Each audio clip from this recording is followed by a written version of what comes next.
Assalamualaikum warahmatullahi wabarakatuh. Sahabat dalam beriman yang dirahmati oleh Allah. Kali ini mari kita simak penjelasan para ustadz tentang bohong, orang yang berbuat bohong atau yang disebut dengan pembohong, dan dampak buruk bagi yang melakukannya.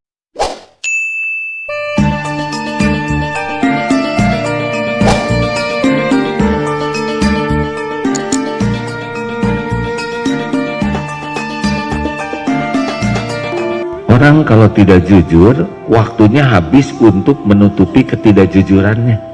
Setiap bohong itu pasti memproduksi bohong lainnya, karena bohong itu tidak bisa ditutupi oleh kebenaran. Bohong itu hanya bisa ditutupi oleh kebohongan lainnya. Jadi makin banyak bohong, waktu dia habis hanya untuk menutupi kebohongan. Cilaka. Dan dengar, tidak ada orang yang jago berbohong. Orang tidak ketahuan kebohongannya bukan karena jago berbohong, tapi karena Allah belum membuka. Mengerti?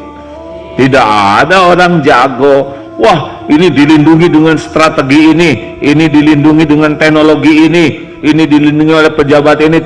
Tidak bisa. Kalau Allah mau ngebuka, kebuka tuh. Kalau Allah mau ngebuka, kapanpun Allah mau kebuka, buka tanpa bisa dicegah siapapun. Jadi nggak ada yang jago bohong, jago nipu, nggak ada. Waktunya dibuka, kebuka.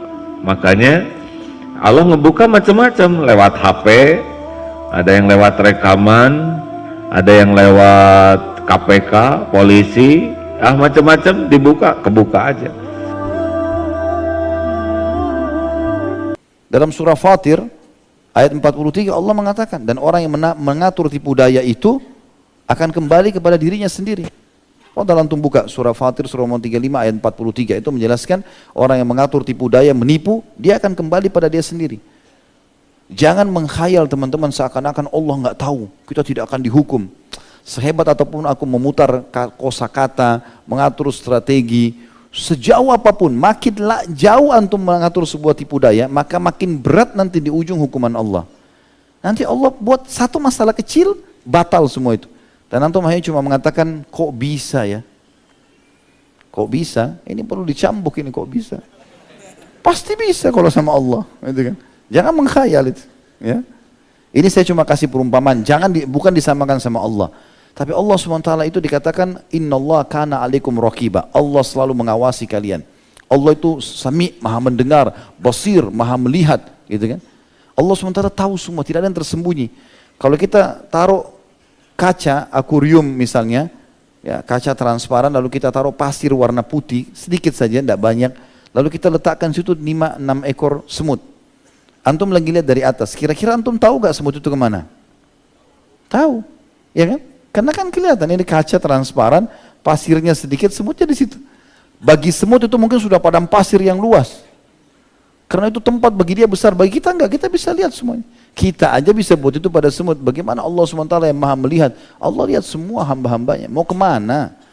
Dan kalau sudah mengatur tipu daya, Allah bilang, innahum yakiduna kaida wa akidu kaida. Mereka mau mengatur tipu daya, aku juga mengatur tipu daya. Jangan main-main ini, ya. Kemudian kesaksian palsu dalam muamalah, ini semua gulu. Untuk apa kesaksian palsu ini? Pura-pura bohong, kenal, padahal nggak kenal. Gara-gara dibayar. Saya dengar begitu di pengadilan agama ada saksi-saksi yang dibayar. Ini terlalu berani nih. Sampai Nabi Muhammad SAW dalam hadis Bukhari mengatakan hati-hati induk dosa besar yang membinasakan. Lalu beliau sambil itika itu meletakkan siku di tanah, kaki Nabi melonjor. Gitu kan. Nabi SAW mengatakan syirik, durhaka sama orang tua. Setelah sebutkan dua ini, Nabi SAW lagi tadi sandar, langsung duduk tiba-tiba. Dan mengatakan, ala wa syahadatiz zur. Dan hati-hati kesaksian palsu. Nabi ulangi lagi. Hati-hati kesaksian palsu. Hati-hati kesaksian palsu. Ini pernah kita jelaskan di dosa besar kita ya. Jadi contoh-contoh misalnya ada teman mengatakan, kalau dia mau pergi, lalu dia bilang, nanti saya mau jalan ya. Kalau suami saya telepon, bilang saya di tempatmu ya. Atau kalau istri saya tanya, bilang saya lagi sama kamu ya. Begitu pasangannya orang itu telepon, ada, lagi sholat. Luar biasa. Begitu juga dengan zalim, kezaliman. Kezaliman artinya mengambil hak orang lain atau tidak memberi hak orang lain. Ini zalim. Ini juga gulu, berlebihan. Kenapa harus zalim sama orang? Gitu kan? Ustaz, kalau orang bohong kemudian tidak bertobat, apakah neraka? Ya, hukumannya ya, tergantung amalannya. Kita jawab dulu misalnya pakai hadis ya. Hadis riwayat Muslim nomor hadis 6525. 6525. Ya. Di cara orang dihisab salah satunya kata Nabi, tu'khadhu hadza min hasanati wa hadza min hasanati. Di dihisab itu begini. Kalau ada amal kebaikan, ada amal kejelekan, maka yang baik ini akan menutup yang jeleknya. Yang baik menutup yang jeleknya. Misal, amal kejelekannya 30%, amal baiknya 50%. Misalnya, maka yang 50 akan diambil untuk menutup yang jeleknya. Tersisa 20%. Ya. Kalau hasilnya misalnya amal baik 50,009%, amal jeleknya 49,001%. Masih banyak yang baiknya walaupun cuma 001%, maka ke surga dia. Ke surga dia.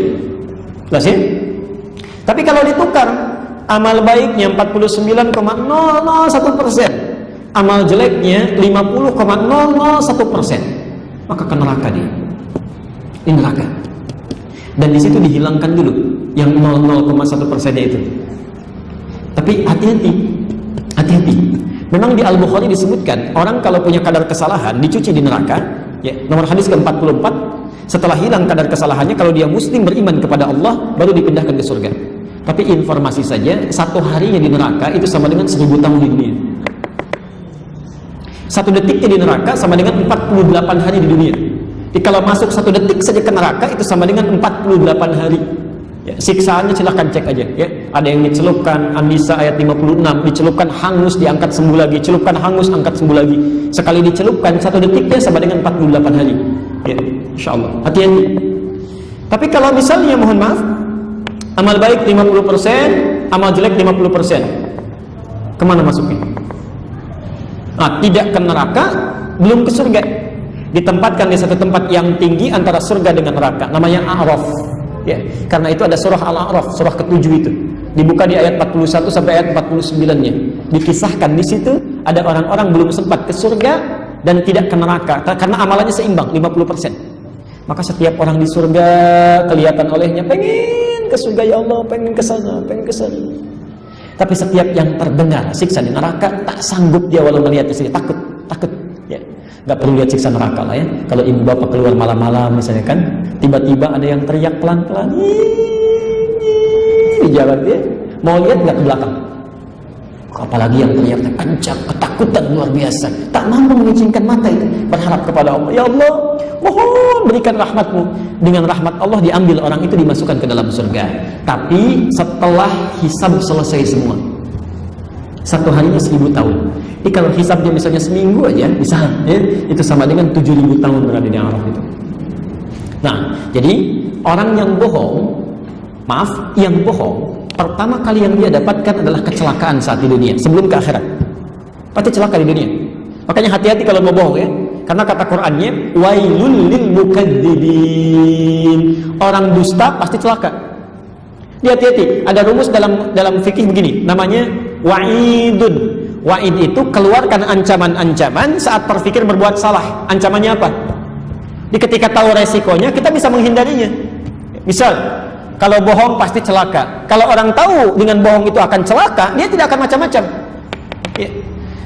Tertulisan di minuman ini, hati-hati cyanida, minum wafat. Masih diminum juga nggak? Wah, kalau diminum juga keterlaluan namanya. Ya. Ini ada keterangan di Quran, diulang-ulang, luar biasa. Wailul lil mukadzibin, bohong pasti celaka. Orang masih nekat bohong juga. Artinya ada yang salah dalam dirinya. Ya. Hati-hati, kalau tidak percaya silahkan saja. Ada orang bohong pasti celaka itu. Ya. Minimal celaka harga dirinya. Minimal celaka kehormatannya. Minimal celaka rezekinya. Ya. Ada orang misalnya jualan, sudah banyak pelanggannya, tiba-tiba menipu, bohong dia. Begitu bohong orang akan cerita, ini penipu, ini nggak bagus, ini jelek misalnya, ditinggalkan, rezeki berkurang, kehormatan turun dan sebagainya, celaka. Dan di akhirat yang paling celaka saat bohong itu amal baiknya diambil oleh amal jeleknya. Ya. Memang belum tentu masuk neraka, kalau masih banyak amal baiknya dia masih masuk surga. Tapi apa yang bisa menjamin amal kita cukup untuk menutupi sifat bohong yang mungkin keluar?